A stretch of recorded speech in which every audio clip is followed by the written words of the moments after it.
قال الذین یریدون الحیات الدنیا، اس کو دیکھ کے ان لوگوں نے کہا جن کے دل میں دنیا کی محبت تھی، یا لیت لنا مثل ما اوتی قارون، اے کاش ہمارے پاس ہوتا جتنا قارون کو ملا ہے، انہ لذو حظ عظیم، یہ تو بڑے نصیب والا ہے۔ یعنی مال کی زیادتی کو وہ سمجھے کہ بڑا خوش نصیب ہے، اس کے نصیب ہیں جس کو مال ملا ہوا ہے۔ اور آج بھی بہت سارے نوجوان اسی تھنکنگ کے لوگ، جس سے پوچھو کیا بننا چاہتے ہو، جی میں بل گیٹ بننا چاہتا ہوں، اس لیے کہ اس کے پاس مال ہے، حالانکہ وہ ایمان سے خالی ہے۔ اتنا بھی احساس نہیں کہ ایمان کتنی بڑی دولت ہے جو اللہ نے ہمیں عطا کی ہے۔ یہ جو مال کی ہوس ہے نا، یہ بندے کو تباہ کر دیتی ہے۔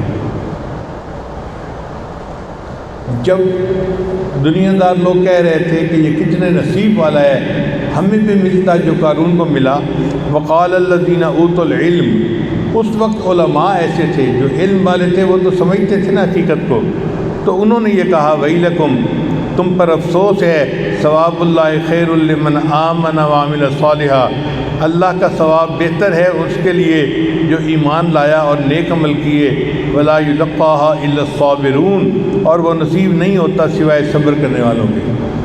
تو علم والے دنیا میں تھوڑی روزی کے اوپر خوش ہو جاتے ہیں، اور حدیث پاک میں آتا ہے جو دنیا میں تھوڑی روزی پر اللہ سے خوش ہو جائے گا، اللہ تعالیٰ قیامت کے دن اس کے تھوڑے عملوں پر خوش ہو جائیں گے۔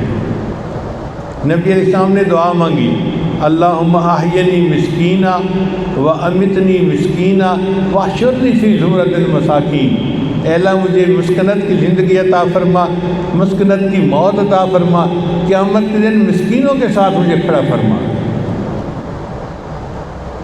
اب ہم مسکنت کو عذاب سمجھتے ہیں، اور نبی علیہ السلام اس کے لیے دعا مانگ رہے ہیں۔ تو اس لیے جس کو اللہ نے اعمال کی توفیق دی ہے وہ خوش نصیب ہے۔ مال تو آزمائش ہے، اگر اس نے مال کو ٹھیک خرچ بھی کیا تو بھی غریب بندہ اس سے 500 سال پہلے جنت میں جائے گا۔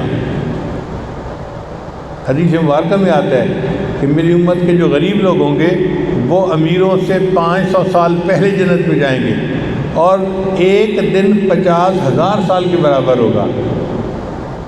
اب ایک دن اگر 50,000 سال کے برابر ہے تو پھر 500 سال جو پہلے جائیں گے وہ کتنے مزے میں ہوں گے۔ اب بندہ غربت چاہتا ہے یا امیری چاہتا ہے؟